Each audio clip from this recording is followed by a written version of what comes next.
Jasper the Disaster causing chaos once again. Biniam Girmay not happy with him after this sprint. This is the Tour de France stage 7. We've had some absolutely cracking stages up until now. And you know what?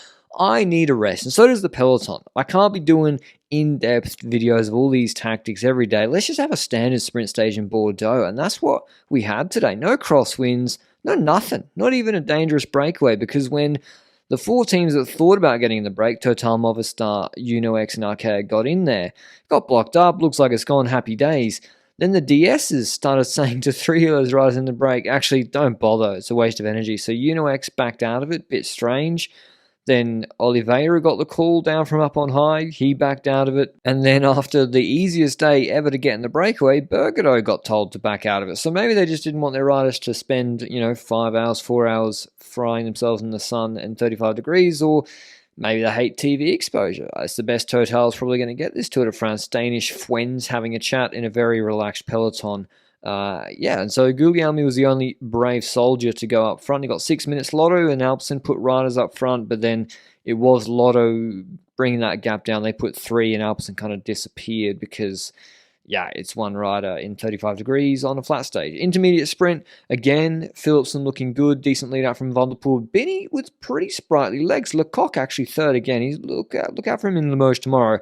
But yeah, Binny won that sprint. Whether they go full on these intermediates, I'm not sure, but again, Binny's another one for tomorrow's stage. Actually, it could be very dangerous. And the gap started coming down, and then after the intermediate, Nance Peters and Pierre the Latour bridged across to Guglielmi, who would have been happy to see some company, and Quick-Step started pacing. So obviously Fabio Jakobsen felt all right, or up to sprinting with the Clerc on the front controlling the gap. And also Jayco had a rider up there for Groenewegen. But Cavendish, he changed bike at around 55 Ks or so. He did that a lot when he was on Quick-Step as well in 2021. He changed bike a lot around 50 Ks before the sprint. And now the GC teams come to the front, or at least a fair few of them. So Alpecin and Quick-Step disappear for a while, and this is a funny moment. Dylan van Baarle, he's the Dutch national champion. He's getting a bid on. Van Hooydonck's moved across to get a bid on the only climb of the day, but he's in front of the UnoX train, and he looks exactly like the UnoX riders. Goes out to get a bid on, and the soigneur tucks it back because he thinks he's on UnoX. And Dylan van Baarle was not that happy. You see him, and then he waves to the next soigneur. I need a bid on. It's 35 degrees. So he's also about to perform a pretty, see him on the front now, useful or essential function for Vingegaard, keeping him safe in what was a very hectic technical finish. Thankfully, no crashes. They changed the 3-kilometer rule. Anyway, Wright goes to the front. He looks around. He's like, where are my teammates? I've just come to the front. Now I have to go back, get them again, bring them up to the front again with Bauhaus. I think he's their best chance for a stage win at this Tour de France because Landa's not looking too good anyway. And yeah, you see, it's a mixture of GC teams, 3 on the right with UAE, Jumbo, Ineos, and then sprint teams with Astana, Lotto Destiny, and Bahrain. But Alpecin are a little bit deeper. They're kind of biding their time. They don't want to spend their biggies too early. Van Aert was at the back. He didn't contest the sprint today. And it starts to really heat up in the last 12 kilometers. A lot of road furniture. Vingegaard's kept in front position, but for his opponent's benefit as well, he got to freeload Tadej Pogačar off the Jumbo-Visma train. They actually used Christophe Laporte. Despite Van Aert not sprinting, Laporte was used basically just to position and keep Vingegaard safe. But with Pogačar nestled in just behind Vingegaard, he gets the benefit of that strong rouleur work too. He eventually did get shuffled back though, and is coming up to where the 3-kilometer rule was changed.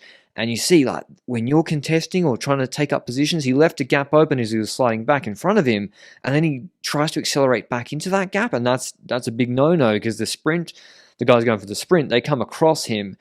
And they're like, that's my gap. I don't care that you're Tadej Pogačar. I'm trying to win a Tour de France sprint or help my teammate win that Tour de France sprint. And yeah, 3.2 Ks to go. They're past where the GC times would be taken if there was a crash. And Laporte's like, well, I'm on the front. And this is Alpecin eventually move up. And the death of the pure sprint lead out is never been more stark than at this Tour de France. You've got Mercu on the front basically already for Fabio or another, maybe Asgreen. Fabio's losing the wheels backwards. And it's really only Alpecin here with a serious top-level lead-out. The others are kind of, no one can find each other, and everyone's, Lotto have had injuries to 2 of their main guys, so they get a free pass. They actually have been doing well despite that, but it's really Alpecin and the rest, because Quick-Step look a shadow of themselves in the lead-out department at the moment. You see Ewan fighting for Philipsen's wheel. De Boist moves up, says a word to Ewan. This is with 1,800 meters to go, and tries to move him up, but it's too early to do a lead out. And Ewan doesn't follow him. We saw that in Balois' Belgium tour. Ewan didn't really follow De Boist, and maybe he would have won if he did. But Alpecin have got this lockdown. Van der Poel, though, he's going to be left to go too early. It's Jonas Rickard on the front, Philipsen's in the green jersey. Remember, everyone's fighting for their wheel. And 920, he's lucky Van der Poel that Van Poppel comes to the front. Meijers has lost his wheel. We see Groenewegen deeper in the group. Jakobsen's way out of position. Cav is deep. He's on Groenewegen's wheel near Coquard. Welsford's being brought up on the left-hand side, but he did too many efforts and got left in the wind, and that was kind of his sprint over already with 600, 700 meters to go. And Van der Poel launches at 650. And unlike the other stages, this wasn't perfect timing from Alpecin. But the problem for the other teams is, Groenewegen gets dropped off here. There's no other leadouts left. There's no Van Poppel to bring Meijers up the right-hand side quickly as Van der Poel dies on his run and leaves Philipsen a little bit too early. And you see Biniam on Meijers' wheel. Pedersen makes a big mistake here. You see he's on Philipsen's wheel. He goes and undercuts him. You'll see it better in the long extended overhead. Undercuts him to the other side. But with MVDP moving over to the right, as we look at it, this opens up the space for Cav. And just like in UAE Tour last year, he launches early. Problem is, I don't know if this bump here, as he launches, messed up his gears or what happened there. Certainly he didn't expect that bump, but he comes with speed, real top-end speed. Binny goes for his wheel. Philipsen shuts him off to the right-hand side and then comes back out of the wheel to win his third sprint stage in a row. No one else had a look in. Here's the overhead, though, because we got to talk about that Philipsen move. Another one, third stage in a row. But you see, Pedersen came under Philipsen.